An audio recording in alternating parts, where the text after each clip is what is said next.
The Force moved through the galaxy like breath through lungs, constant, infinite, binding every living thing in its invisible embrace. For 1,000 generations, it had flowed undisturbed by powers from beyond the stars. But on this day, in the 3rd year of the Clone Wars, something impossible tore through the fabric of reality itself. Above Coruscant, the galaxy's gleaming capital world, space fractured. It wasn't a hyperspace exit, no ship emerging from calculated lightspeed jumps. This was violent, wrong, a wound in existence that screamed across every wavelength. Energy cascaded in colors that shouldn't exist, and 3 figures plummeted through the dimensional tear before it sealed with a thunderclap that rattled windows across 100 city levels. Superman hit the atmosphere first, his red cape snapping like a banner of war. Confusion flooded his thoughts. One moment he'd been on Earth, the next falling through impossible colors into alien sky. His enhanced hearing caught millions of voices in languages he'd never encountered, speaking in cadences both human and utterly foreign. Below him, a city stretched to every horizon, metal and glass towers reaching into clouds, ships flowing between them like schools of fish. This wasn't Earth. This wasn't even his universe. The Flash spiraled downward beside him, lightning crackling around his form as he instinctively vibrated his molecules to slow his fall. "Clark, where? What just happened?" His voice carried panic and wonder in equal measure. Below them, Wonder Woman descended with warrior's grace, her armor gleaming in the light of an unfamiliar sun, the lasso of truth glowing at her hip. They crashed into a massive platform on the upper levels of the Endless City. Superman's impact cratered permacrete, sending Republic traffic control droids scattering. The Flash skidded to a stop in a shower of sparks, while Wonder Woman landed in a 3-point crouch, already scanning for threats. "Where are we?" Diana's hand moved to her sword hilt. Around them, strange vehicles hovered in midair, and beings of a dozen species stared in shock. Humans, yes, but also creatures with head tails, beings with 4 arms, and others that defied description. Superman's X-ray vision swept the horizon. What he saw defied belief. This city had no edge. It covered the entire planet. His super hearing picked up military communications in that strange language, words he somehow understood. Unknown contacts, Senate District. Deploy security immediately. "We need to find the others," Clark said, forcing calm into his voice despite his racing heart. "Bruce, Hal, Arthur, Victor. They came through with us. If we're here, they're somewhere on this world." Before anyone could respond, sleek ships emerged from between the towers, angular craft painted white and red, with transparent canopies showing clone pilots in identical armor. Voices crackled through external speakers, words that Superman's brain processed through some translation effect he didn't understand. "Unidentified beings, you are in restricted Republic airspace. Power down and prepare for security screening." The Flash tensed. Guys? I don't think we're in Kansas anymore. Also, did those pilots all look exactly the same to you?" Wonder Woman's eyes narrowed as more ships surrounded their position. "We are warriors without a war, strangers in a strange land. We must understand this place before we act." Superman stepped forward, hands raised peacefully. His uniform, the iconic S-shield, caught the light, and he saw recognition flash across some faces in the gathering crowd. Not recognition of him, but of something the symbol represented. Hope, perhaps. Or power. "We mean no harm," he called out, voice carrying across the platform. "We're lost. We need help." In the ships, clone troopers exchanged glances. In the Jedi Temple kilometers away, Masters Yoda and Mace Windu suddenly turned toward the Senate District, feeling an unprecedented disturbance in the Force. 7 presences unlike anything they'd sensed before. scattered across the galaxy. And in the shadows of the Senate building, hooded and hidden, Darth Sidious smiled. The Justice League had entered the Star Wars galaxy, and nothing would ever be the same. If you want to see more characters enter different universes, hit that subscribe button and drop the name of a character and the universe you'd want to see them in down in the comments below. May the Force be with you. Batman's cowl dripped with rain as he hauled himself from the churning ocean onto a sterile white platform. Above him, massive structures rose through the storm like geometric mountains, all angles and purpose. Lightning revealed their truth: cloning facilities.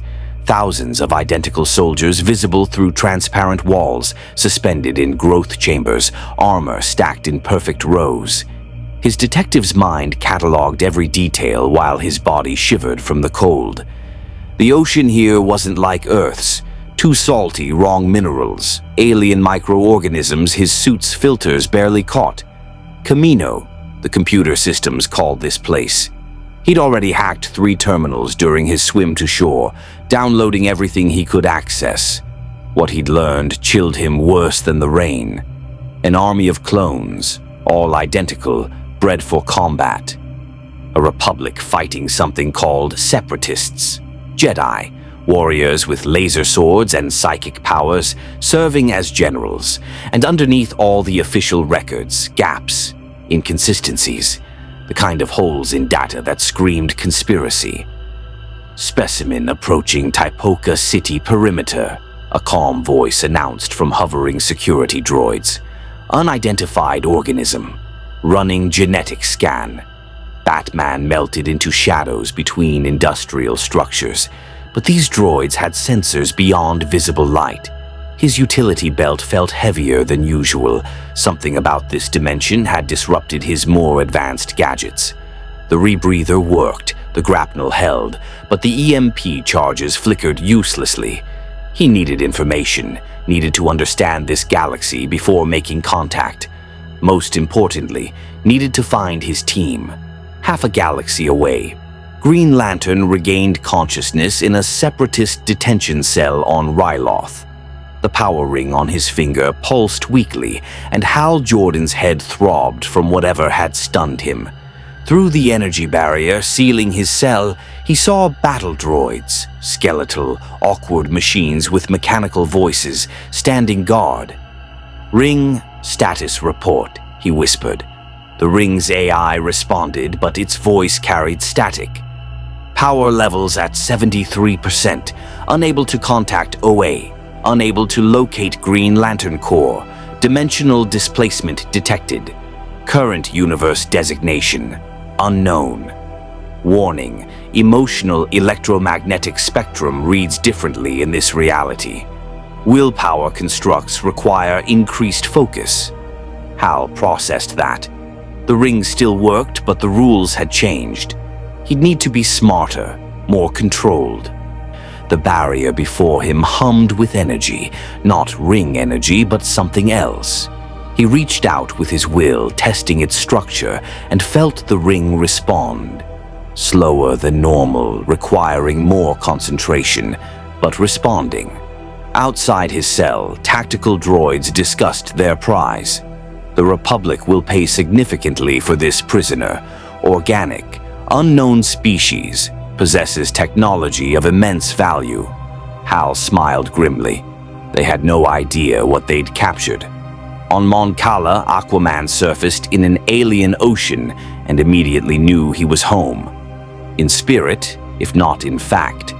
The water sang with life, and his Atlantean telepathy brushed against thousands of aquatic minds. Different species than Earth's oceans, but the same fundamental consciousness. Fish, yes, but also intelligent beings, the Mon Calamari. Amphibious people with salmon-colored skin and bulbous eyes, who built cities that merged water and air. One approached him now, swimming with organic grace. She wore no breathing apparatus, as comfortable underwater as Arthur himself.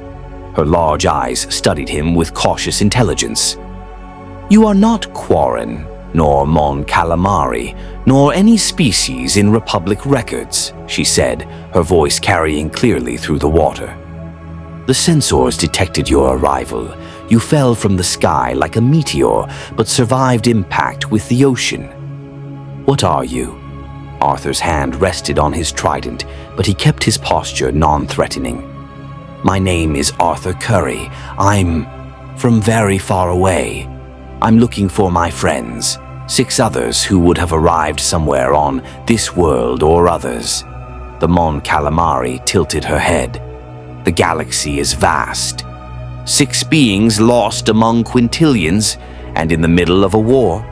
She gestured upward where Arthur's enhanced vision could see ships battling in orbit, Republic vessels exchanging fire with angular separatist cruisers. You have arrived at an unfortunate time. On Geonosis, Cyborg's systems came online in stages. His human eye opened first, taking in the rust-red desert world and the massive droid foundries churning out war machines.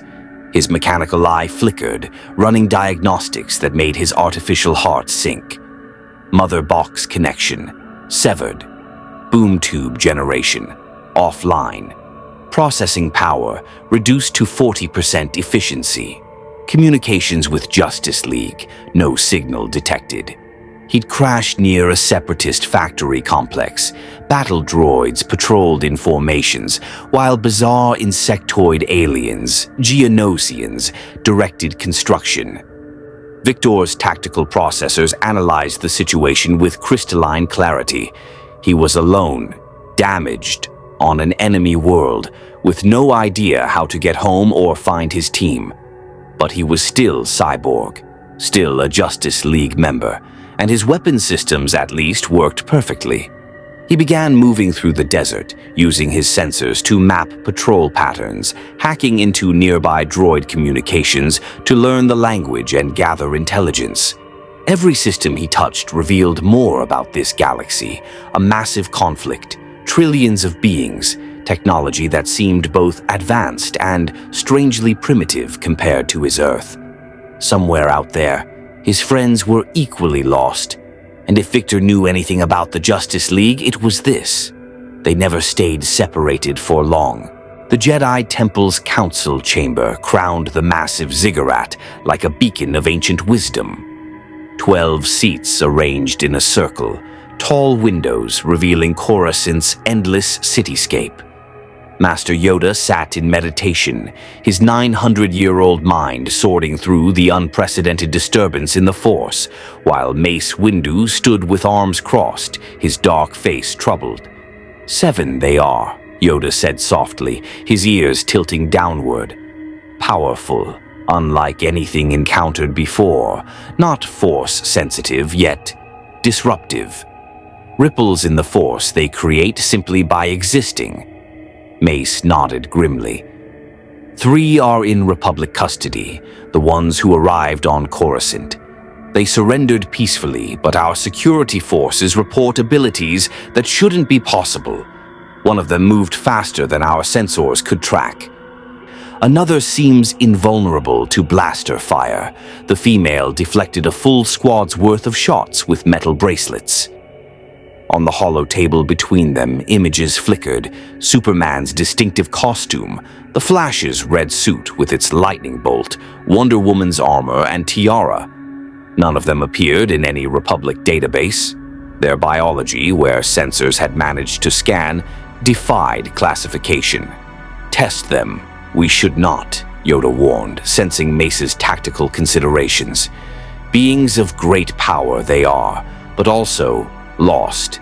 Fear and confusion I sense, warriors without purpose. Which makes them dangerous, Mace countered. We're in the middle of a war, Master Yoda. Unknown elements with capabilities that match or exceed Jedi abilities. The Council needs to determine if they're threats or potential allies. Across the city in a Senate intelligence facility, Superman sat calmly in a reinforced detention room while medical droids attempted, and failed, to take tissue samples. The needles bent against his skin. The energy scanners returned impossible readings. A Jedi observer, Master Kit Fisto, watched through one-way glass with increasing fascination. "I've told you everything I can," Clark said patiently to the interrogation droid. "My name is Clark Kent. I'm from a planet called Earth in another universe. I don't know how we got here, but I need to find my teammates. We're not your enemies." The flash vibrated in his own cell 3 rooms away, molecules oscillating fast enough that restraints phased through him harmlessly. He discovered quickly that sitting still only made the Republic security more nervous, so he forced himself to remain solid despite every instinct screaming to search the city at super speed. Diana stood in her cell like a statue, analyzing everything she'd observed. The clone soldiers who'd escorted them showed no individual variation. Same voice, same mannerisms, same faces. Bred for war, never knowing peace. It reminded her of stories from her mother about the men who'd enslaved Amazons in ancient times. Warriors with no choice in their battles. "Your friends are being processed," a Republic officer informed her through the cell's communication system. "You'll be questioned separately, then together. If your stories match, the Jedi Council will decide your fate." "The Jedi?" Diana's eyes narrowed. "The warriors with the energy blades I've seen in your records. Guardians of peace and justice in the Republic," the officer said, "for over 1,000 generations." Diana heard the pride in his voice, but also the underlying doubt. She'd been a warrior long enough to recognize when soldiers questioned their commanders. Something was wrong in this Republic, something that went deeper than the war she'd seen raging in orbit. In the Jedi Temple's medical bay, Anakin Skywalker reviewed the reports with growing interest. These strangers had abilities that rivaled legendary Jedi, yet showed no connection to the Force. The one called Superman could fly without mechanical assistance and apparently survived atmospheric re-entry. The fast one moved at speeds that made even Jedi precognition useless. And the woman fought with a warrior's grace that reminded him of Ahsoka. "You're fascinated by them," Obi-Wan observed, stepping into the bay with his usual calm demeanor. "Aren't you?" Anakin shot back. "They could change everything, Master, if they're as powerful as the reports suggest." "Then they're dangerous," Obi-Wan finished. "Power without understanding of the Force, without training in its ways, without respect for its balance. That's a recipe for disaster, Anakin." But Anakin wasn't listening. He was thinking about power, about potential, about beings who could match Jedi without midi-chlorians. Thinking about what they might teach him.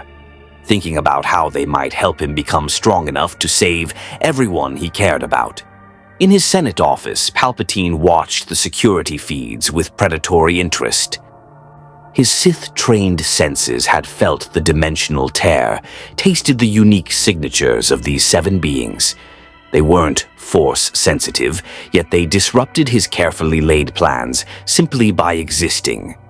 3 on Coruscant, 1 on Kamino, discovering the cloning facilities, 1 captured by his separatists on Ryloth, 1 on Mon Cala, 1 on Geonosis. Scattered, confused, vulnerable. "Lord Tyrannus," he said into his hollow communicator, his voice shifting to Darth Sidious's rasping tone. "Our separatist forces have captured one of the dimensional refugees on Ryloth. Do not harm him. I want him brought to me. As for the others, let us test their capabilities. Order Grievous to Geonosis. I want to see what this cyborg can do against our finest warrior." Count Dooku's hologram bowed. "Yes, my master. And the 3 on Coruscant?" Sidious smiled. "The Jedi will handle them for now. Let them build trust. Let them believe the Republic offers sanctuary. Then, when the time is right, we'll show them what happens to those who interfere with destiny." The pieces were moving. The game had changed, and Darth Sidious had never lost a game yet. Batman moved through Tipoca City's sterile corridors like a ghost, his black cape merging with shadows that the Kaminoans' lighting never quite eliminated. He'd stolen a security clearance from a careless technician and now had access to the cloning facility's deeper levels. What he found there made his blood run cold. Children, thousands of them, all identical, all being trained as soldiers from the moment they could walk. Accelerated aging meant a 10-year-old had the body and mind of a 20-year-old. They studied tactics, weapons, warfare, nothing else. No art, no philosophy, no choice.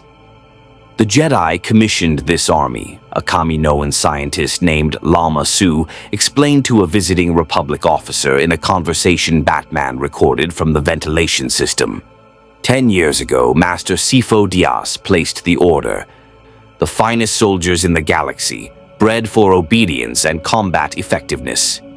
And they have no rights? The officer asked. No legal status. They're property of the Republic, Lama Su replied with clinical detachment. Organic droids, if you will. Their purpose is singular, fight and die for the Republic. Batman's jaw clenched. He'd seen child soldiers before, seen trafficking rings and worse, but never with state sanction, never on this scale. This Republic, whatever it claimed to be, had slavery at its core. His cowl's communication system crackled. Something was getting through the dimensional interference. Man, hear me, cyborg, Geonosis, under attack. Victor's voice, broken and desperate. Batman's fingers flew across his wrist computer, trying to boost the signal. But interference from this galaxy's hyperspace communications drowned everything. He needed off this world, needed to find his team, needed to expose this Republic's sins. On Ryloth, Green Lantern's ring flared with emerald light as his willpower finally overcame the adaptation lag. The detention barrier shattered like glass, and construct chains wrapped around the battle droids before they could sound an alarm. Hal Jordan stepped from his cell with grim determination, his ring already scanning for the fastest route off this planet. Ring, locate any power signatures matching Justice League energy patterns. Scanning. One match detected. Boom. Tube technology residue. Geonosis system. Distance, 8,000 light years. 8,000, Hal whistled. This galaxy's bigger than I thought. Can you get me there? Affirmative. Warning. Faster-than-light travel in this universe operates on different principles. Hyperspace lanes required for safe travel. Ring propulsion will work, but is detectable. I'll risk it. Hal created a construct fighter around himself, patterned after the ships he'd seen in captured data. Vic needs help. Let's move. The ring carried him into Ryloth's atmosphere, then beyond, accelerating to speeds that would cross sectors in hours instead of days. Behind him, separatist alarms screamed as their prisoner escaped, but Hal was already gone, leaving only a green contrail across the stars. On Mon Cala, Aquaman stood in a council chamber that existed half underwater, addressing the planet's leaders. The Mon Calamari and their Quarren counterparts, squid-like beings with facial tentacles, listened with varying degrees of interest as Arthur explained his situation. I don't ask you to trust me completely, he said, his voice carrying the authority of Atlantis' throne. But I am a stranger here, and my friends are scattered across your galaxy. If you have the means to help me reach them, I swear by the oceans that I will remember your kindness. The Mon Calamari leader, Admiral Akbar, studied Arthur with calculating eyes. Mon Cala supports the Republic in this war, but we maintain our own fleet. We could provide transport to Coruscant, where your 3 companions are held, but in exchange, we would ask your aid. Name it. Separatist forces mass for an attack on our world. They have a new weapon, an aquatic assault craft that could devastate our cities. If you truly command the seas as you claim, help us defend our home, then we'll take you to your friends. Arthur's hand tightened on his trident. He wasn't here to fight in alien wars. but he'd seen Mon Cala's beauty, felt its ocean's living heartbeat. And if helping these people got him one step closer to the League, "I'll help you defend your world," he said. "But I fight to protect the innocent, not for your republic." Akbar nodded slowly. "That distinction may matter before this is over." On Geonosis, Cyborg's sensors screamed warnings as something approached through the desert, fast, deadly, and utterly lethal. His optical sensors zoomed in and captured an image that sent tactical alerts through every system. A towering figure, hunched and mechanical, with 4 arms carrying lightsabers, a cape of durasteel and bone, and eyes that burned with cruel intelligence. General Grievous, Supreme Commander of the Separatist droid army. "Target acquired," Victor muttered, his arm transforming into a sonic cannon. "Well, this is going to hurt." Grievous landed 50 meters away in an explosion of dust and immediately charged, lightsabers igniting in a whirl of blue and green death. Cyborg fired, the sonic blast hitting Grievous square in the chest and sending the cyborg general tumbling backward. But Grievous rolled to his feet, coughing mechanically. "Impressive. You have strength. But let me show you what a true machine warrior can do." The lightsabers came again, faster than anything Cyborg had fought before. His armor deflected one strike, absorbed another. But the third sliced through his shoulder plating and sent pain screaming through his neural interface. He staggered back, repulsor blasts forcing Grievous to dodge, buying seconds to recalibrate. "Victor Stone," Grievous said, somehow knowing his name. "My master is very interested in you. Surrender and you'll be treated well. Resist, and I'll take you apart piece by piece." Cyborg's human eye narrowed while his mechanical one calculated trajectories. "I'm Justice League. We don't surrender." His systems routed all available power to his white noise cannon, and he fired point blank. The blast caught Grievous full force, sending the general flying into a droid factory wall. Cyborg didn't wait. He ran, using every enhanced muscle and servo to put distance between himself and the monster. Behind him, Grievous rose from the rubble, coughing and laughing. "Yes, run. This hunt will be entertaining." In the deepest shadows of the Senate building, where even security droids feared to patrol, Darth Sidious stood before a holographic star map, watching pieces move across the galactic chessboard. Each Justice League member glowed as a red marker, scattered, vulnerable, perfect for manipulation. "Count Dooku," he rasped into his communicator. "Bring me the Green Lantern. Alive, his technology could prove invaluable to our cause." "As you command, my master." "But what of the others?" The 3 on Coruscant grow restless. The Jedi Council debates their fate. Sidious's yellow eyes gleamed beneath his hood. "Let them debate. Fear will drive the League into our arms. They seek reunion. We shall provide it. On our terms." He touched the hologram, highlighting Geonosis. "How fares Grievous against the Machine Man?" "The cyborg is resourceful, but Grievous corners him. Within hours we'll have a second captive." "Excellent. And the one on Camino?" "The Batman remains undetected, but our intelligence suggests he's discovered the clone facilities. He will not approve of what he finds." Sidious smiled, a predator's expression. "Perfect. Drive a wedge between these heroes and the Republic. Show them the ugly truth of this war. When they're disillusioned, confused, and desperate, that's when I'll offer them everything they desire. Safe passage home, reunion with their companions, all for the small price of cooperation." On Coruscant, Superman paced his reinforced cell with mounting frustration.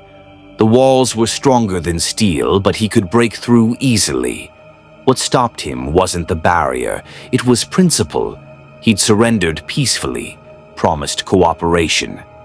Breaking out now would label him a threat, endanger Diana and Barry, and make finding the others nearly impossible. but his patience was eroding.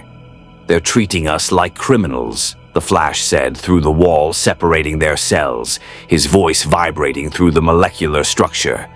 "We offered to help, and they locked us up."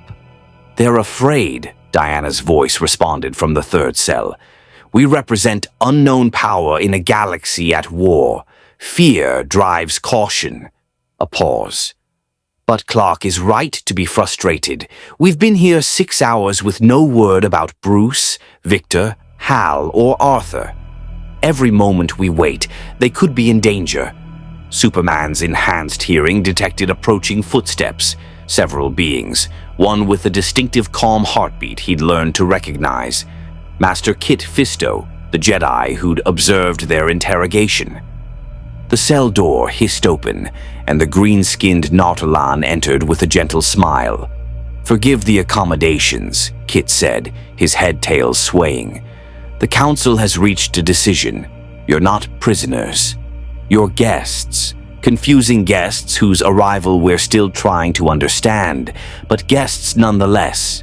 The energy barriers deactivated. Superman, Flash, and Wonder Woman stepped into the corridor where Kit waited with a contingent of clone troopers, though these held their weapons at ease rather than aimed. "The Council wishes to speak with you," Kit continued. "Master Yoda especially. He believes your arrival may be tied to the Force in ways we don't yet comprehend." "The Force?" Barry asked. "That's the psychic energy thing your people use, right? The stuff that makes the laser swords work?" Kit's smile widened. "A crude but essentially accurate description. The Force binds all living things. When you arrived, it rippled, like a stone thrown into still water. Masters across the galaxy felt it." Superman exchanged glances with his teammates. "We don't have any connection to your Force. We're just trying to find our friends and get home. Perhaps the Force has brought you here for a reason." Kit gestured down the corridor.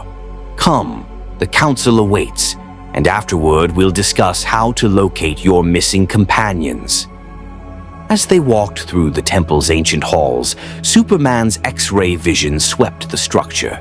Beautiful architecture, meditation chambers, training rooms where younglings practiced with training sabers, but also armories, war rooms, tactical displays showing a galaxy consumed by conflict.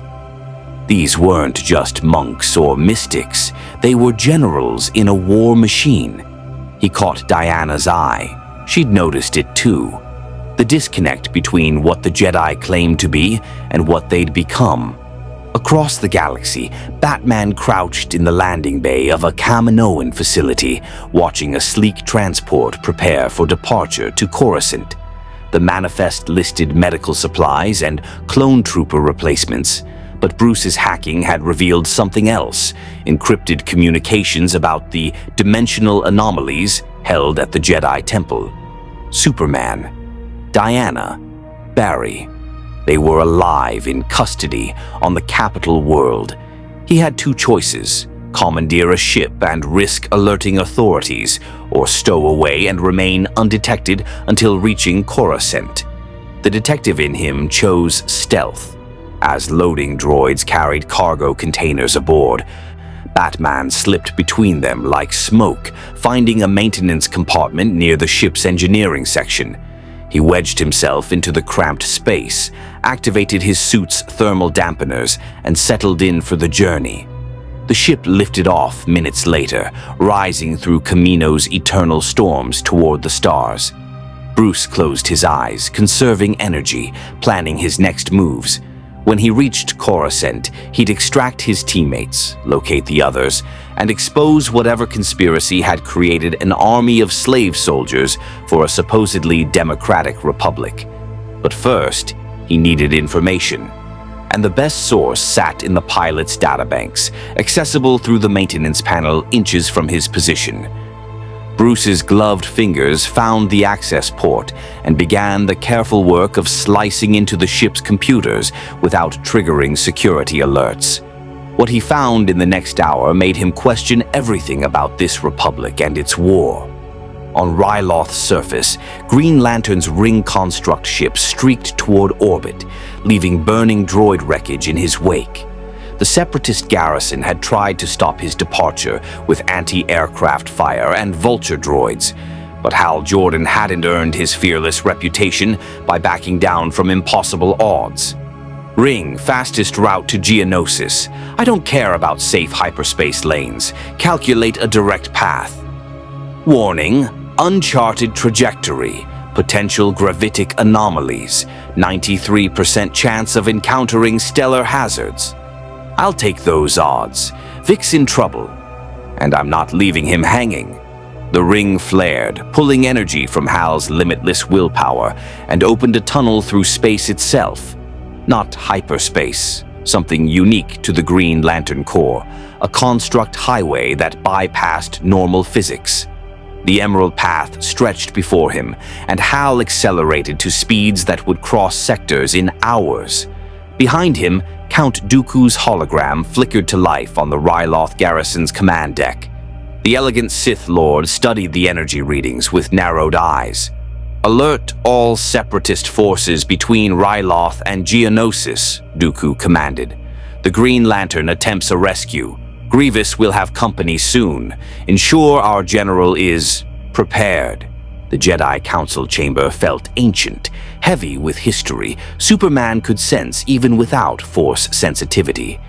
12 masters sat in a circle, and he stood in the center with Diana and Barry flanking him. Master Yoda regarded them with eyes that had witnessed centuries, while Mace Windu's expression remained carefully neutral. "From another universe, you claim," Yoda began, his voice carrying surprising weight for such a small being. "Impossible, it should be. Yet felt your arrival, we did. Disturbance in the Force, unlike any before." "We didn't choose to come here," Superman said respectfully. "One moment we were on our Earth responding to a crisis. The next, we were falling through something. We crashed on your world, separated from 4 teammates. We need to find them." Mace leaned forward. "These teammates, do they possess abilities similar to yours?" "Similar, different, equally powerful," Diana answered. "Batman is a detective and warrior, master strategist without superhuman powers. Aquaman commands the seas and possesses strength rivaling mine. Green Lantern wields a ring that creates solid constructs from willpower. Cyborg is part man, part machine, with technological capabilities beyond anything I've seen in your republic." Several council members exchanged troubled glances. Ki Adi Mundi spoke, his elongated head tilting thoughtfully. "Such beings loose in the galaxy during wartime represents significant risk.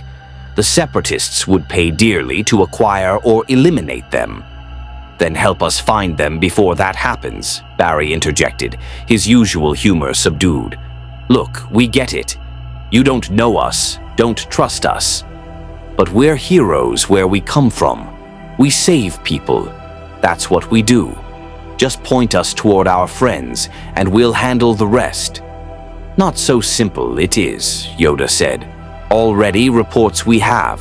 One of yours, captured on Ryloth by Separatists, another on Geonosis, pursued by General Grievous, a third on Mon Cala, negotiating with local forces. The last," he paused, "the last, hidden remains. Camino, perhaps, but certain we are not." Superman's jaw tightened. Hal captured, Victor hunted, Bruce missing, Arthur negotiating. At least he was safe. "Then we need to move now. Which one's in the most danger?" "Geonosis," Mace answered immediately. "General Grievous is a Jedi killer, a cyborg warrior trained by Count Dooku himself in lightsaber combat. He's killed dozens of Jedi Knights. Your friend, this cyborg, won't survive long against him." Diana stepped forward, warrior instinct flaring. "Then send us to Geonosis. We'll extract our teammate and deal with this Grievous." "Not alone, you won't," a new voice interjected. Anakin Skywalker entered the chamber with Obi-Wan trailing behind, the younger Jedi's confidence bordering on arrogance. The Council's sending a strike team to raid separatist facilities on Geonosis anyway. You three can join us. We rescue your friend, gather intelligence, and maybe I get to see what you can really do in a fight. Anakin, Obi-Wan's warning went unheeded. What? They're warriors, Master. Let them prove it. Besides, if even half of what the reports say is true, having Superman and Wonder Woman backing us up could turn the tide of the entire war. Yoda's ears flattened. Concerned I am. Rush to embrace unknown power, the young do. Patience needed, wisdom required. But Mace was already calculating tactical advantages. Master Yoda, we're losing ground on Geonosis. The droid foundries produce thousands of battle droids daily. A coordinated strike with additional assets, especially assets of this caliber, could cripple separatist manufacturing for months. The Council debated while Superman listened with growing frustration. Every moment they argued, Victor was in danger. Hal was captive. Bruce remained missing. This bureaucracy reminded him of the worst aspects of Earth's governments. Endless discussion while people suffered. Diana placed a hand on his arm, a silent message. Patience. They needed these Jedi, needed their ships and knowledge of this galaxy. Charging off alone would accomplish nothing. Finally, Yoda nodded. Agree I do, but caution I urge. To Geonosis you will go. Find your friend, but remember, in this war, simple nothing is. Darkness lurks beneath every surface. On Geonosis, Cyborg's tactical computer screamed warnings as Grievous cornered him in a narrow canyon. The general had driven him away from the droid factories into the planet's harsh desert, cutting off escape routes with the precision of a master hunter. Victor's armor bore scorch marks from lightsaber strikes, his left arm sparking from damaged circuits. He'd hit Grievous with everything: sonic cannons, plasma bursts, even a desperate tackle that had knocked the cyborg general off balance. But Grievous just kept coming, those 4 lightsabers weaving patterns of death. You fight well for an organic, Grievous rasped, his mechanical lungs coughing. But you lack training, discipline. You're powerful, but crude. Cyborg fired his shoulder-mounted missiles, but Grievous spun, deflecting them with lightsaber whirls that sent the projectiles exploding harmlessly against canyon walls. The general closed the distance, and Victor barely dodged a decapitating strike, feeling the plasma blade's heat pass centimeters from his human eye. My master wants you alive, Grievous continued, pressing his advantage. But he said nothing about intact.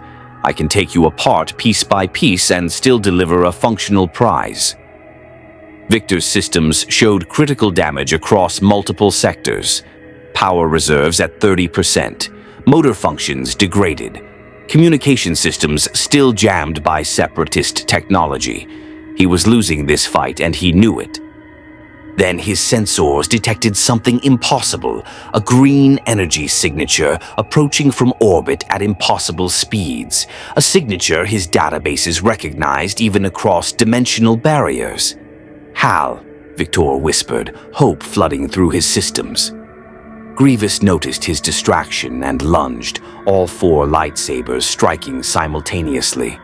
Cyborg raised his arms to block, knowing it wouldn't be enough. A emerald battering ram materialized from nowhere, slamming into Grievous with the force of a meteor. The general flew backward, crashing through rock formations, while Green Lantern descended in a blaze of willpower-made light. Miss me. Hal grinned, his ring already creating construct bandages around Victor's damaged sections. You have no idea how good it is to see you, Cyborg managed, his vocal processors glitching. Grievous emerged from the rubble, cape tattered, armor dented, but still functional. His eyes fixed on Green Lantern with predatory interest. Another prize. My master will be pleased. Hal's expression hardened, and constructs formed around him. Not just shields, but weapons. Enormous cannons, chains, blades, all glowing with emerald intensity. I'm a Green Lantern, pal. We don't get captured. We do the capturing. He fired, and the battle began anew. The Republic assault ship Resolute cut through hyperspace toward Geonosis, carrying a strike force unlike any the Clone Wars had seen. In the hangar bay, Superman stood before a window watching hyperspace's impossible colors stream past, while Anakin Skywalker approached with obvious excitement barely contained. "So it's true," Anakin asked. "You can fly without a ship. Just fly?" Clark nodded. "Among other things, I'm stronger than I look, faster, more durable. My eyes can see through solid objects and emit concentrated heat. Where I come from, people call me Superman." "Superman," Anakin tested the word. "I like it. Direct, confident. The Jedi Council thinks you're dangerous because you have power without the Force, but I think you're exactly what this war needs. Someone who can make a difference without being bound by ancient codes." Something in Anakin's tone made Clark's instincts flare. A bitterness beneath the bravado, a resentment toward the Jedi Order that went deeper than youthful rebellion. He'd met heroes before who walked the line between justice and vengeance. This young man teetered on that edge. "Power without wisdom is dangerous," Clark said carefully. "I learned that the hard way. Having abilities doesn't make you right. It makes you responsible." Anakin's expression flickered. "Responsible to who? The Council? They preach peace while sending us to war. They talk about compassion but forbid attachment. They say the Force grants wisdom, but they're losing this war because they won't do what's necessary." Before Clark could respond, Obi-Wan joined them, his presence bringing immediate calm. "Anakin, stop pestering our guest with your philosophies. I'm sure Superman has heard enough lectures for one day." Barry Allen zipped into existence beside them, making Anakin jump. "Never gets old," Barry grinned. "So, how long until we reach Geonosis?" "I've been running laps around this ship. Did you know you have 347 decks? Also, your clone troopers are incredibly disciplined. I tried to make small talk, but they're all business." "They're bred that way," Obi-Wan said, and something in his tone carried discomfort. "The perfect soldiers." Diana entered the hangar with Ahsoka Tano, Anakin's Padawan apprentice. The young Togruta had been peppering Diana with questions about combat techniques, clearly thrilled to meet another female warrior. "Master Kenobi." "Master Skywalker, we're 15 minutes from reversion. Commander Cody is coordinating the landing parties." "Good," Anakin said. "We'll split into 3 teams. Obi-Wan leads the main assault on the droid foundries. Ahsoka and I will hunt for the cyborg and engage Grievous if necessary. Superman, Wonder Woman, and Flash. You're with us." "Shouldn't we stick together?" Barry asked, "in case things go sideways?" Anakin's grin was pure confidence. Things always go sideways. That's half the fun. On Geonosis' surface, Hal Jordan's constructs held Grievous at bay, while Cyborg ran combat diagnostics and repairs. The general had proven frustratingly resilient. Every hit that should have disabled him was absorbed by redundant systems and unexpected engineering.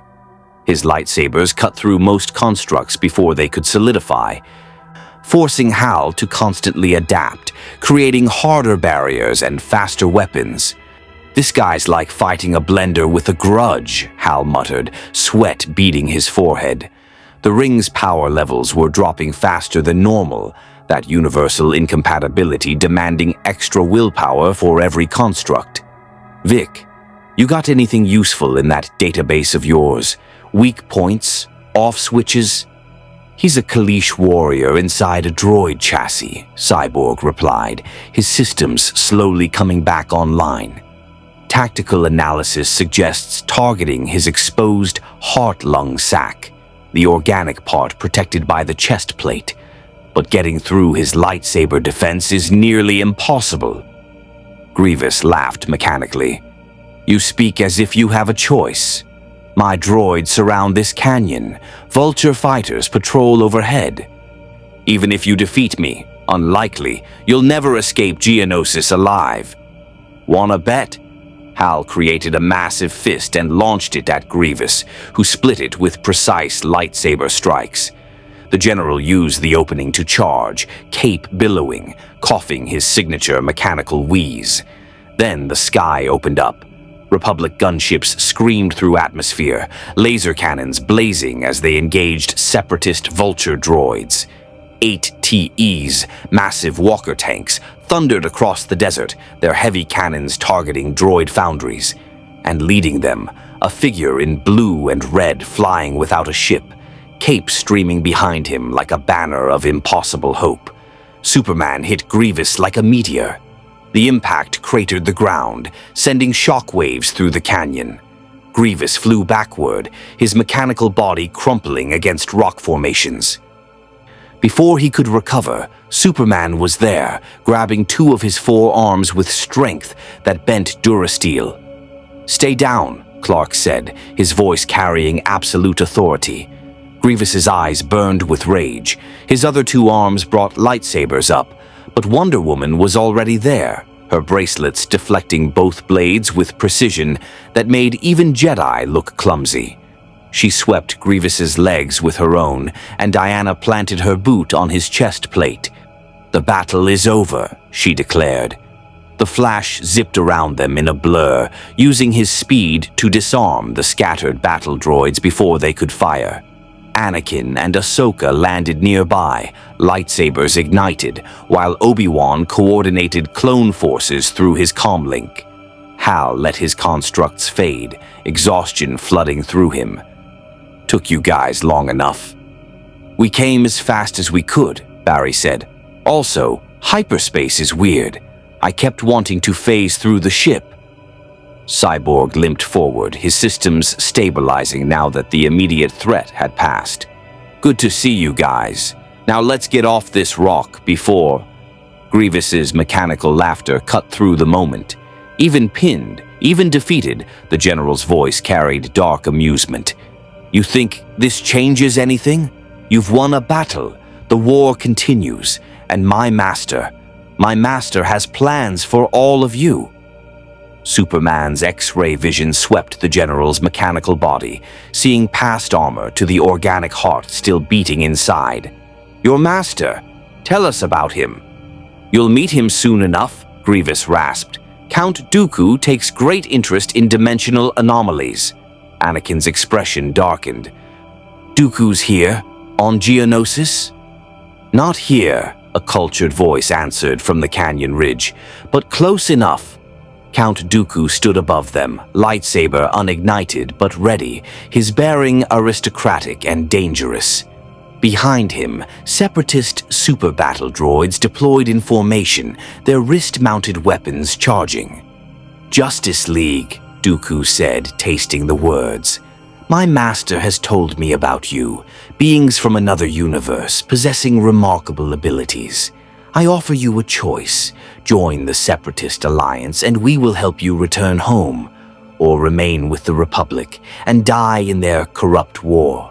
Superman floated upward, placing himself between Dooku and his teammates, his cape settling around his shoulders like crimson armor. Every instinct screamed that this man was dangerous, not just powerful, but calculating. The way he held himself, the confidence in his offer, suggested someone who rarely made threats he couldn't fulfill. "We're not joining anyone's war," Clark said firmly. "We're finding our missing teammate and going home." Dooku's smile was thin, knowing. "Your teammate Batman? He's already on Coruscant, having infiltrated a Kaminoan transport. The Jedi Council will discover him soon. As for going home," he gestured elegantly at the sky. "Do you even know how you arrived?" The dimensional rift closed behind you. Without understanding its nature, you're stranded here, forever. Diana's hand moved to her sword hilt. You know something about our arrival.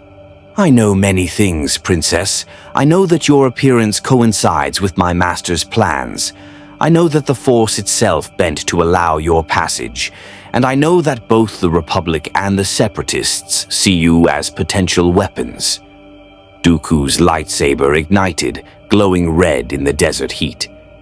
The question is, which side will claim you first? Anakin stepped forward, his own blade igniting blue. The Justice League isn't a weapon, Dooku, and you're not leaving this planet.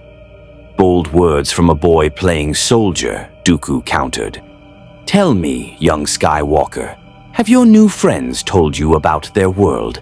A place where heroes operate outside government authority, where vigilantes enforce their own justice? Does that sound like the Republic's way? Or does it sound more like freedom? The words hung in the air, calculated to create doubt. Hal felt it working on Anakin, saw the young Jedi's expression flicker with uncertainty. Dooku was good. He knew exactly which psychological buttons to push. He's manipulating you, Hal said to Anakin. Classic interrogation technique. Twist the truth until you question your own allies. Is it manipulation to speak truth? Dooku's attention shifted to Green Lantern. You wield a ring of willpower, yet serve an order of guardians who dictate universal law. Superman possesses godlike power, yet bows to human governments. Wonder Woman comes from a warrior culture hidden from the world. Tell me, are you truly free, or simply comfortable in your chains? Barry vibrated with nervous energy. This guy talks a lot for someone about to get his butt kicked. The boy makes a valid point, Obi-Wan said, circling to flank Dooku. His lightsaber hummed steady as a heartbeat. Surrender, Count. You're outnumbered. Am I? Dooku's free hand gestured, and Force lightning erupted, not at the Jedi, but at the canyon walls. Tons of rock collapsed, separating the groups. Superman caught the debris before it could crush anyone, but the distraction cost precious seconds. When the dust cleared, Dooku had moved, placing himself between Grievous and the Republic forces. The general climbed to his feet, damaged but operational. Extraction shuttle incoming, Master. Excellent. Dooku's gaze swept across the Justice League, measuring each of them. This isn't over. My master extends an invitation.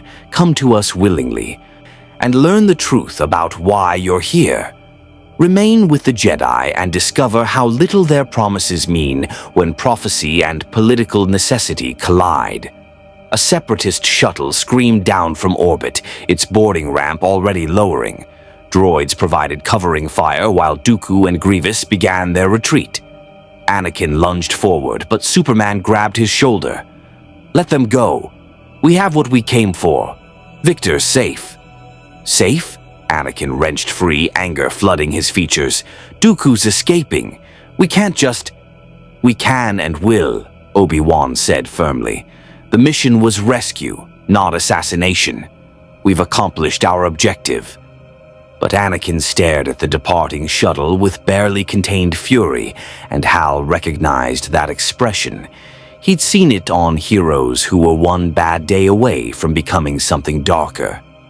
Diana moved to Cyborg's side, helping him stay upright as his systems continued repairs. Can you walk? With assistance, Victor managed. My motor functions are compromised, but nothing permanent. I've had worse. Worse than a four-armed cyborg trying to kill you? Barry asked. I fought Darkseid once. This was Tuesday compared to that. As Republic forces secured the area and prepared for evacuation, Superman's super hearing caught something in the distance, encrypted communications bouncing between separatist relay stations. Dooku was reporting to someone, his voice carrying through military channels. Clark's enhanced senses could intercept, despite scrambling. 6 of the 7 accounted for, my master. The Batman remains undetected by Republic forces, as you predicted. Shall I continue to drive wedges between them and the Jedi? The response came in a voice that sent chills down Superman's spine, old, raspy, dripping with dark amusement. Yes, Lord Tyrannus, let them see the Republic's true face. Let them discover the clone army's origin, the Jedi's compromises, the Senate's corruption. When they're desperate and disillusioned, offer them hope. Offer them Sidious. Clark's jaw clenched. Someone was orchestrating this. Not just the war, but their arrival, their separation, everything. They were being herded like pieces on a board, pushed toward some endgame he couldn't yet see. "We need to talk," he said quietly to Diana and Hal. "All of us, somewhere the Jedi can't overhear." On Coruscant, Batman emerged from the Kaminoan transport's maintenance compartment as it landed on a military dock. Clone troopers filed out in perfect formation, while Bruce slipped past security checkpoints using stolen clearances and carefully timed movements through blind spots. The city planet stretched endlessly around him, and somewhere in its billions of inhabitants were 3 of his teammates. His Cowl's computer had downloaded enough data to navigate basic systems, track military communications, and identify the Jedi Temple as the most likely holding location. But he'd also discovered something else, something that changed everything. The clone army had been commissioned by a Jedi named Sifo Dyas, except Sifo Dyas had died years before the order was placed. Someone had used his identity as cover. Someone had created an army loyal to the Republic, but engineered with hidden protocols buried deep in their genetic code. Bruce had found references to something called Order 66 in encrypted Kaminoan files, a contingency command that would override clone troopers' loyalty and turn them against the Jedi. An army designed from inception to destroy its own generals. He'd also found financial records showing payments from a mysterious benefactor routing through 100 shell corporations, all leading back to someone inside the Republic Senate itself. This wasn't a war, it was a coup in slow motion, and the Justice League had landed in the middle of it. Batman moved through Coruscant's shadows, heading toward the Jedi Temple, planning his infiltration. When he found Superman and the others, they'd need to talk. Because whatever game was being played here, Earth's heroes were now players whether they wanted to be or not, and Batman always played to win. The Jedi Temple's meditation chamber existed in deliberate silence, sound-dampening fields creating perfect acoustics for contemplation. Superman had requested it specifically, knowing his super hearing would detect any surveillance. Now the 6 reunited Justice League members stood in a circle, all except Batman, who remained hidden, working his own angle. "We're being played," Clark said without preamble. "I intercepted communications between Dooku and someone he called Master. They know about us, anticipated our arrival, and they're deliberately separating us from the Jedi." Hal nodded grimly. "Dooku offered to send us home if we joined the Separatists. That means someone knows how we got here and how to reverse it." "Or they're lying," Diana countered, "using our desperation against us. We must be cautious about whom we trust." Arthur leaned against the wall, still wearing traces of Mon Cala's ocean. He'd arrived on Coruscant hours earlier, bringing Admiral Akbar's gratitude and an offer of alliance. "The Mon Calamari think this war is about freedom versus tyranny. But I've seen enough conflicts to know it's never that simple. Someone's profiting from this, and it isn't the people dying on both sides." Cyborg systems hummed as he processed data streams he'd captured from Geonosis. "I've been analyzing Separatist and Republic communications architecture. They're too similar. Same encryption protocols, same command structures, like they were designed by the same engineers. That shouldn't be possible for opposing forces." Unless they're not really opposing, Barry said, pacing at human speed for once. Unless this whole war is staged. A soft sound made them turn. Batman emerged from shadows none of them had seen, his cape settling around him like judgment itself. It is staged. I have proof. He activated a holo projector from his utility belt, and images filled the chamber. Kaminoan genetic records, financial transactions, encrypted military orders. The clone army was commissioned under false pretenses by someone using a dead Jedi's identity. The clones have a hidden command protocol called Order 66 that will make them execute all Jedi, and the funding traces back to the Republic Senate itself. The revelation hung in the air like a death sentence. The Jedi don't know? Diana asked. They suspect something's wrong, but they're blind to the scope. They've become so enmeshed in the war that they can't see they're being maneuvered toward their own destruction. Batman's white lenses fixed on Superman. This isn't our fight, Clark. We need to find a way home before we get caught in the crossfire. People are dying, Clark said quietly. Clones bred for war with no choice in their fate. Jedi being manipulated into compromising their principles. Entire planets caught between two sides of a manufactured conflict. How can we just leave? Because we're not gods, Bruce shot back. We're 7 people in a galaxy of trillions. We don't understand the Force, don't know the political landscape, and every move we make plays into someone's hands. The best thing we can do is extract ourselves before we make things worse. Bruce is right, Hal admitted reluctantly. We're out of our depth here. Back home, we know the rules, know the players. Here, we're children playing with weapons we don't understand. Victor's mechanical eye flickered. I've been running probability simulations since Geonosis. If we intervene directly, take sides, expose conspiracies, try to stop the war, there's an 87% chance we accelerate whatever endgame is planned. But if we do nothing, he paused. Millions die. Maybe billions, Arthur pushed off the wall.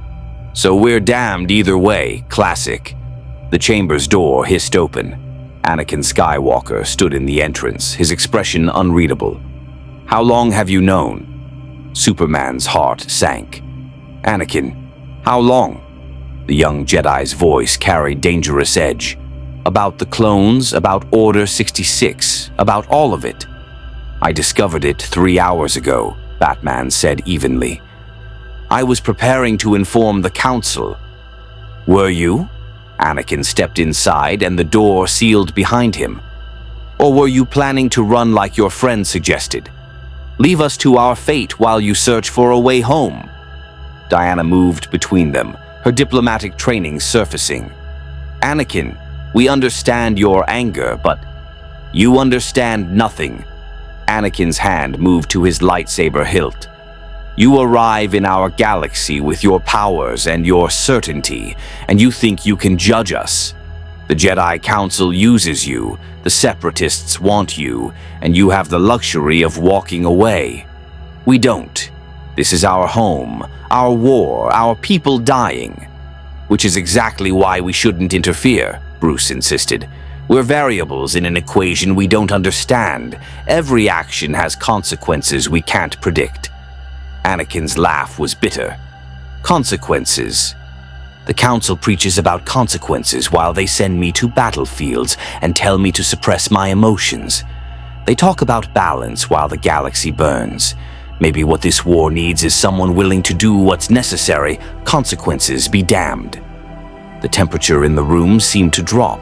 Superman's enhanced senses detected something wrong with Anakin, his heartbeat erratic, his biochemistry showing stress hormones at dangerous levels, and something else, something dark that he couldn't quite identify but that made his Kryptonian instincts scream warnings. Anakin, Clark said carefully, we're not your enemies. We're trying to make the right choice. There is no right choice, Anakin's voice cracked. Don't you see? That's what the Force teaches. There's only power and those too weak to seek it.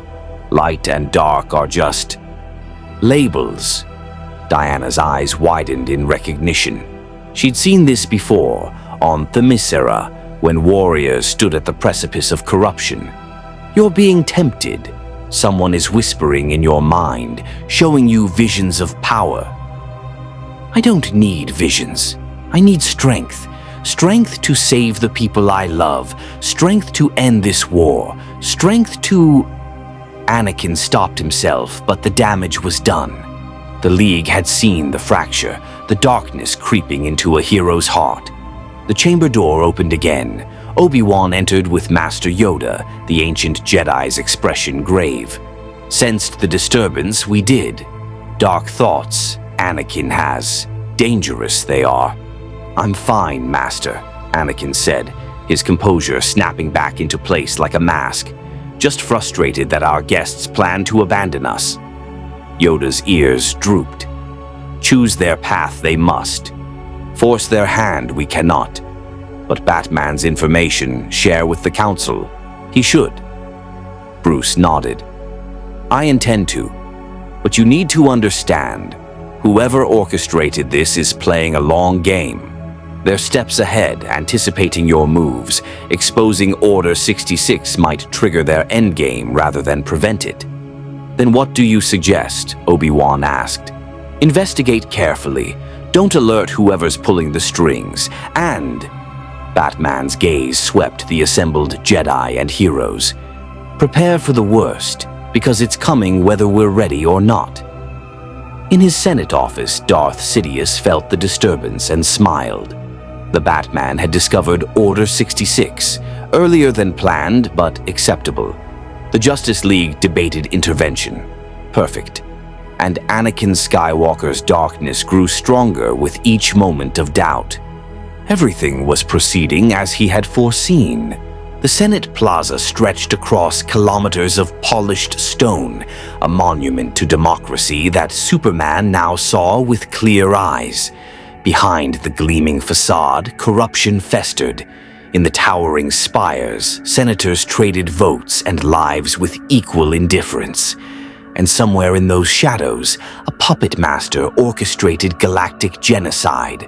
The Justice League stood together on a private landing platform as twin suns set over Coruscant's endless cityscape.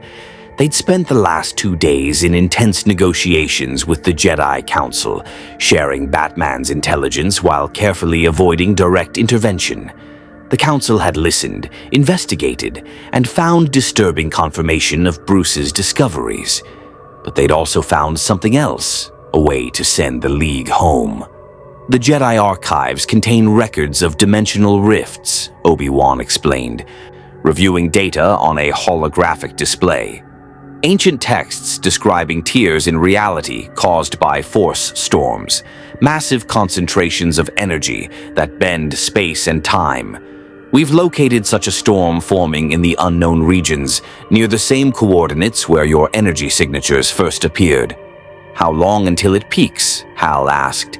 72 hours. After that, it dissipates. You'd be stranded here indefinitely. Clark studied the star map, calculating distances and probabilities. 3 days to reach the storm, navigate its dangers, and hope it led home. 3 days while the conspiracy Batman uncovered continued to unfold. 3 days while Anakin Skywalker walked closer to whatever darkness called him. We should leave immediately, Bruce said. Every moment we remain increases our entanglement in events we shouldn't influence. Diana turned to face the Jedi Council members assembled on the platform, Yoda, Mace Windu, Obi-Wan, and others who'd come to see them off. What will you do about Order 66? Mace's expression was carved from stone. Investigate carefully, as Batman advised. We'll identify the chips implanted in the clones, work to remove them quietly. But we must move slowly. Whoever orchestrated this will be watching. Not slowly enough to save yourselves, Victor said bluntly. His sensors had been monitoring Coruscant's power structures, and the data painted a grim picture. My analysis shows the conspiracy reaches the highest levels of government. You're fighting an enemy who's already won. You just don't know it yet. Yoda's eyes held ancient sadness. Known this. I have for some time. Dark, the future is unclear. But face it, we must. Our fight, this is. Yours. Elsewhere lies. Arthur crossed his arms. Doesn't sit right running when we know people will die. And how many more die if we stay? Batman challenged. We're not equipped to fight a galactic conspiracy, Arthur. We don't understand the Force, don't know the political structures, and our every move risks accelerating the endgame. The most strategic choice is extraction. Strategic, Barry said quietly, not heroic. Heroes who ignore strategy end up dead, Bruce countered. Superman remained silent, his super hearing monitoring conversations across the city. Clone troopers drilling in military barracks, all identical, all programmed for betrayal. Senators in smoky chambers trading favors while planets burned. Anakin Skywalker in the Jedi Temple's lower levels, his heartbeat showing the biochemical signatures of someone wrestling with temptation. And somewhere, hidden behind layers of deception, the puppet master waited. Clark. Diana touched his arm. What are you thinking? I'm thinking about the first time I used my powers publicly, he said. I could have stayed hidden, avoided complications, but someone needed help, and I was there. That's what being a hero means, being there when you're needed, even when it's complicated. This isn't one person, Clark, Hal said. It's a whole galaxy. We can't save everyone. No, but we can save some. Superman turned to the council. What if we had 72 hours? What could the Justice League accomplish in 3 days if we decided to act? Yoda's ears perked up. Act how? Start a war within a war, you cannot. Save the Republic, you cannot. Change destiny, you cannot. Maybe not. But we could give you advantages, information, resources, time. Clark's mind was already calculating possibilities. Batman continues investigating the conspiracy, finds who's orchestrating it. Diana works with the Jedi to identify and help clones, treating them as people with rights rather than property. Hal and I conduct reconnaissance on separatist leadership, gather evidence of manipulation on both sides. Arthur negotiates with neutral systems, building coalitions outside the war machine. Barry gathers intelligence faster than any surveillance network could track. Victor hacks into the deepest systems, following the money and commands. 3 days of preparation, Diana said, understanding. Giving the Jedi tools to fight what's coming. And then we leave, Bruce added. We don't fight their war. We give them the means to fight it themselves. Mace and Obi-Wan exchanged glances. Yoda closed his eyes, communing with the Force. Finally, the ancient Jedi spoke. A gift you offer. Dangerous it is. Helpful it may be. Appreciate it, we do. But understand this, Mace added, his tone grave. The dark side clouds everything. We may not be able to stop what's coming, even with your help. The prophecy speaks of balance through destruction. Sometimes things must fall before they can be rebuilt. Then help them fall in a way that leaves something worth rebuilding, Clark said. For the next 70 hours, the Justice League became a force of focused intervention that the galaxy had never seen. Batman infiltrated Senate systems with surgical precision, building evidence chains that implicated key conspirators without revealing his presence. Diana worked with Jedi healers to develop procedures for safely removing control chips from clone troopers, treating the soldiers with dignity that moved many to tears. Superman and Green Lantern flew reconnaissance missions that spanned sectors, documenting separatist manipulation and Republic corruption with equal thoroughness. Arthur brought together representatives from ocean worlds, building a coalition that could resist being pulled into the conflict. Barry gathered intelligence from 1,000 sources in hours, connecting dots faster than any analysis droid. and Cyborg dove into the galaxy's digital infrastructure, following encrypted signals that all led to one source, a pattern of communications originating from the Senate building itself, hidden behind so many layers that only his mother box-enhanced systems could trace them. On the final night before their departure, Batman stood before the Jedi Council with a datapad containing everything they'd discovered. The conspiracy originates with Supreme Chancellor Palpatine. He's orchestrating both sides of the war using a Sith identity called Darth Sidious. Count Dooku is his apprentice. The entire conflict is designed to destroy the Jedi Order and transform the Republic into an empire with Palpatine as its absolute ruler. The revelation should have shocked them. Instead, Yoda simply nodded. Suspected this, I did. Proof. We needed. Provided it, you have. Why didn't you act? Clark asked, unable to hide his frustration. Because acting without understanding brings disaster, Mace answered. Palpatine has positioned himself perfectly. Move against him openly, and he becomes a martyr. We needed to see the full scope before we could strategize countermeasures. You have 48 hours before Order 66 activates, Victor said. My analysis of the command protocols shows Palpatine plans to trigger it during a coordinated Jedi deployment across the galaxy. Maximum casualties, minimum resistance. Then we cancel all deployments, Obi-Wan said immediately. No. Anakin's voice surprised everyone. The young Jedi had been quiet during most briefings, wrestling with his own darkness. If we show we know, Palpatine accelerates his timeline. We need to look vulnerable while preparing. Feed him false intelligence about our locations, position Jedi where they can't be trapped, and strike at the moment he thinks he's won. It was sound strategy, and everyone knew it. But the darkness in Anakin's voice when he spoke of deception worried Clark deeply. The Justice League's last conversation with Anakin happened on the temple's meditation balcony, Coruscant's lights stretching to infinity below. Superman had asked to speak with him privately, sensing the young Jedi needed guidance he wasn't receiving from his order.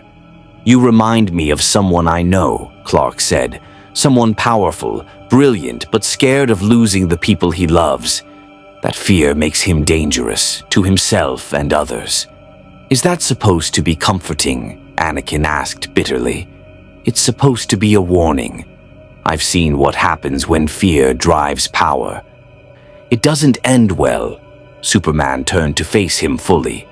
The Jedi are right that attachment causes suffering, but they're wrong that the answer is detachment. The answer is love without possession, caring without controlling. Trust the people you love to be strong enough to face their own destinies. Anakin's jaw clenched. And if I can't save them, if I have the power but not the permission, then you live with it. That's what being a hero means, accepting that you can't save everyone, that sometimes people you love will suffer, and that forcing your will on the universe creates more harm than good. Clark placed a hand on Anakin's shoulder. You're standing at a crossroads. One path leads to trying to control everything through power. The other leads to trusting in something bigger than yourself. Choose wisely. The Justice League departed Coruscant on a Jedi cruiser, heading toward the unknown regions and the Force storm that would, hopefully, return them home. As the planet shrank behind them, Clark watched through the viewport, wondering if they'd done enough, if their intervention would matter, if Anakin would heed his warning. No way to know, Diana said, reading his thoughts. We did what we could. Now we must trust they'll do the rest. The Force storm materialized before them like a wound in reality, swirling energies that bent light and distorted space, the same impossible colors they'd seen when arriving. The Jedi pilot, a skilled navigator, guided them toward its center while the League prepared for transition.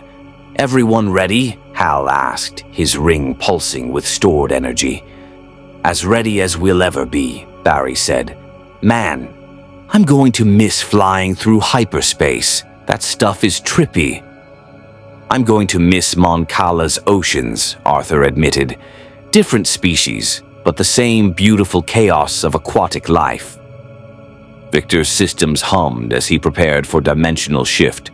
I've downloaded everything I could about their technology.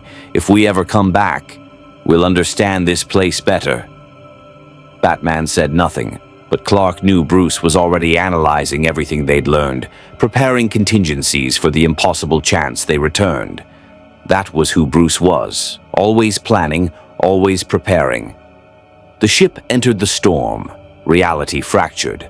The Force screamed around them, not malevolent but reactive, recognizing foreign elements and pushing them toward the dimensional membrane. Superman felt his cells vibrate as different universal laws tried to reassert themselves. The Flash became living lightning. Wonder Woman's divine nature blazed like a star. Green Lantern's ring shone bright enough to illuminate the impossible spaces between worlds. And then, with a thunderclap of displaced energy, they were through. Earth's sun greeted them. Their Earth. The moon hung in familiar orbit, and below the blue-white-green sphere that was home, Superman's superhearing caught familiar sounds. Heartbeats in Metropolis, waves in Themyscira's waters, the hum of technology that was theirs. We made it, Barry breathed. We actually made it. But as the League descended toward Earth, Clark's mind remained on that other galaxy. On Anakin Skywalker walking toward darkness. On Yoda and the Jedi Council preparing for war. On clone troopers who'd been given a chance at free will. On the battles to come, the choices to be made, the destiny that would unfold without them. They'd given that galaxy every advantage they could. Shared knowledge, exposed conspiracies, offered hope. Whether it would be enough, only the Force knew. And the Force, as Yoda had explained, didn't reveal all its secrets. The Justice League's return to Earth made headlines for days. 7 heroes who'd vanished during a crisis and reappeared 72 hours later with stories of another galaxy. Some believed them, others called it mass delusion. But the League knew the truth, carried the weight of it. In the Watchtower, overlooking Earth in peaceful orbit, the 7 gathered one final time to discuss what they'd experienced. Batman had prepared extensive reports on the galaxy's technology, politics, and the conspiracy they'd exposed. Diana cataloged what she'd learned about the Force and its philosophical implications. The others contributed their own observations, building a comprehensive database in case the dimensional rift ever opened again. But it was Superman who stood at the observation window longest, looking at stars that might, in some cosmic way, connect to that galaxy far, far away. "Do you think they'll make it?" Barry asked quietly. "The Jedi, the clones, all of them?" "I think they have a chance," Clark said. "We gave them information, preparation, hope. What they do with it is their choice." "You gave Anakin a warning," Diana observed. "Do you think he'll listen?" Clark's expression was troubled. "I don't know. I saw darkness in him, but also tremendous potential for good. He's at a tipping point. The slightest push could send him either direction." "Then we trust he'll choose wisely," Hal said. "Same way we trust each other to make the right calls when things get tough." Arthur nodded. "And if we ever find ourselves back there, we'll do what heroes do. Fight for those who can't fight for themselves." "Agreed," Victor added. "But next time, let's try to stay together. Getting hunted by 4-armed cyborg generals isn't my idea of a team-building exercise." Batman almost smiled. "Next time, I'm bringing more EMP charges." They stood together, Earth's defenders, having touched another galaxy and left their mark. Somewhere across impossible distances, in a galaxy consumed by clone wars, the ripples of their intervention were still spreading. Jedi Knights preparing for treachery, clone troopers questioning their programming, Anakin Skywalker wrestling with destiny. The Justice League had no way of knowing how the story would end, whether the Jedi would fall or survive, whether Anakin would become a hero or something darker, whether the Republic would transform into an empire or find redemption. But they'd done what heroes always do: stand in the gap when needed, fight for justice against impossible odds, and trust that their actions would matter even when they couldn't see the outcome. The Force had brought them to that galaxy for a reason, perhaps to test them, perhaps to test the Jedi, perhaps simply because the universe needed to see what happened when two realities collided. Whatever the reason, the Justice League had faced it together, and as they looked at Earth, their home, they knew one truth with absolute certainty. Somewhere in the cosmos, in a galaxy bound by the Force, the Clone Wars continued. But now that galaxy fought with knowledge, with hope, and with the memory of 7 heroes who'd proven that, even across dimensional barriers, justice could prevail.